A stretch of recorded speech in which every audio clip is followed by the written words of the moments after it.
Hey, it's Mike D at downpreparatory.lane.com.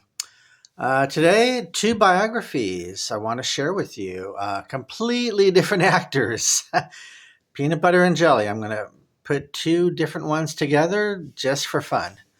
Brynner and Sissy Spacek. I enjoy reading autobiographies like Sissy's or biographies by Rock Brynner about his father because they tell about the arc of a life and the ups and downs and the rise and falls and lessons learned and the hero's journey. And we can take so much from it. They're both very candid and honest and forthright.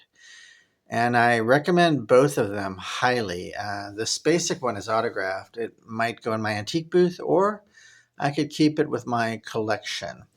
So we'll start with Sissy Spacek, and we will come over here to the garden and do a little bird watching on a beautiful winter's day in California. So she grew up in a small town, Quitman, Texas, and classic American childhood on the farm or in the country. Got to be with horses and cows, animals, dogs, big family, loving, caring town and family. They all really cared for each other in this small town. And just a really warm, grounding childhood. And it really served Sissy Spacek well. She had a good upbringing. And you can tell if you watch interviews, she's a very connected person and was able to survive the craziness of Hollywood with flying colors.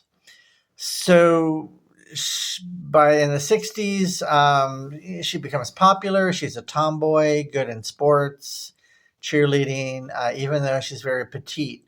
She has four brothers, so does lots of athletics with the guys. And they're a hardworking family, very tough. And they really go after what they want. That's kind of their credo in their family. And the one big problem is one brother gets a disease and passes away as a teenager. So shattering, devastating. It affected her greatly. Um, she just felt from that point on, life is short and you have to absolutely go for it and be fearless and do what you want. So she was all set to go to college and join a sorority and go down the mainstream path at 18. And she had a cousin who was a famous actor, Rip Torn, in New York. And at the last minute, she canceled. She goes, "No, I'm not going to college. I play guitar, I sing, I'm going to New York. I'm a folky, a beatnik, kind of a female Bob Dylan type. I write songs. I have to do it for my brother. Like, we don't know what will happen in life." And her parents agreed. They go, "Yeah, you're right. Look what happened to him and do what you want in life." So that's what drove her. And she sang in coffee shops and kind of did the showbiz rounds for several years. Really no backup plan. She just had to go for it. But eventually people said, your singing is nice, but you really have the chops and the emotion to be an actress. And you should be an actress. And you would be good in front of the camera. So she started acting, and she did get a great role in 72 in the movie Badlands. That's, I believe, a true crime Bonnie and Clyde type of story. It won major awards. It put her on the map. But still, she had trouble securing good work. Hollywood, is a tough town. So I think she did some TV movies and fell back and actually ended up set designing. And there's a cult movie called Phantom of the Paradise, which is a wild movie. And she was doing all the set designs. The good news is she met her husband on the set, Jack Fisk, the designer. She might be in the credits. She might not. I'm not sure. The bad news is she wasn't very good as a set designer. And thankfully, that was a short-lived career for her. and she was able to move on and get a big role in Carrie, which is a horror flick. It's the classic. John Travolta's in it. I mean, you got to see Carrie. It's iconic, and she was a big star from that point on, and went on to Coal Miner's Daughter. And since she could sing and was from the country, it was a natural fit for her. And I think won an Oscar, and that was 1980 for Coal Miner's Daughter. I, grew up in the 80s as a young man. I would always, every 6 months or year, there would be a film with Sissy Spacek, and you knew it was going to be a high quality production, usually more serious films, but an occasional wild comedy. I mean, she could do both, but like Missing was a great film when I was in high school with Jack Lemmon. I would recommend Missing. Um, I would recommend Crimes of the Heart. It's a funny movie um, with Jessica Lange. Just great movie.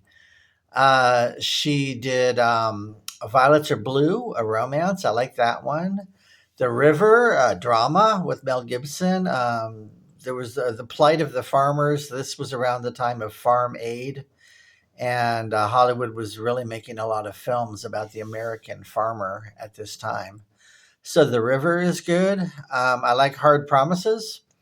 It's not well known, but check that one out. Try to find Hard Promises.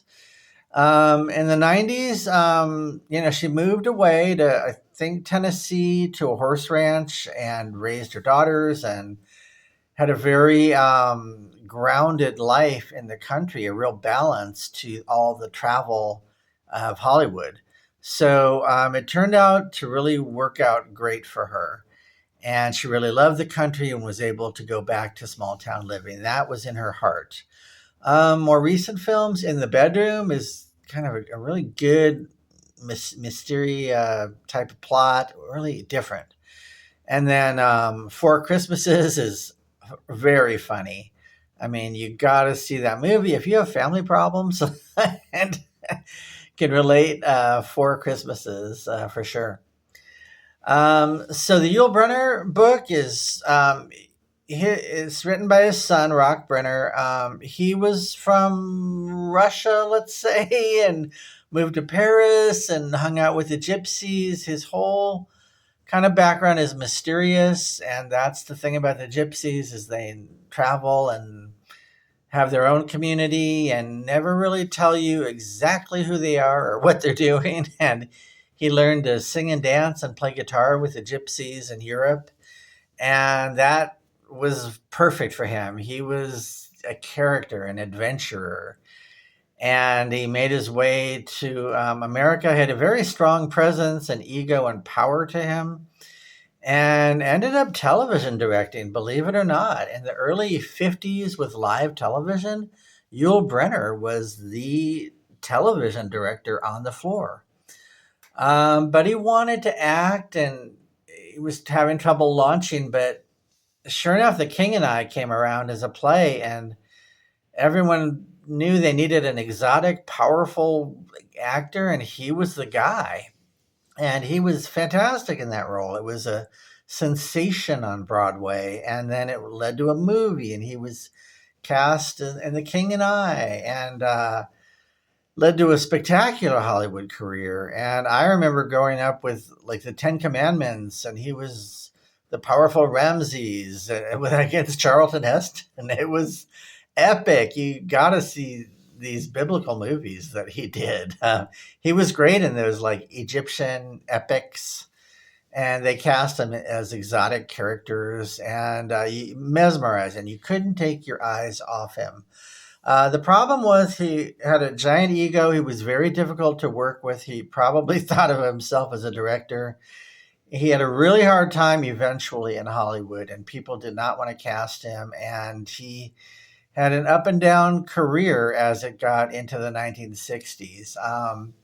He had, this is interesting, at the peak of his career, he chose not to pay taxes in the US, but sign a deal in Europe. And so he had to move to Switzerland. So he sheltered all of his money.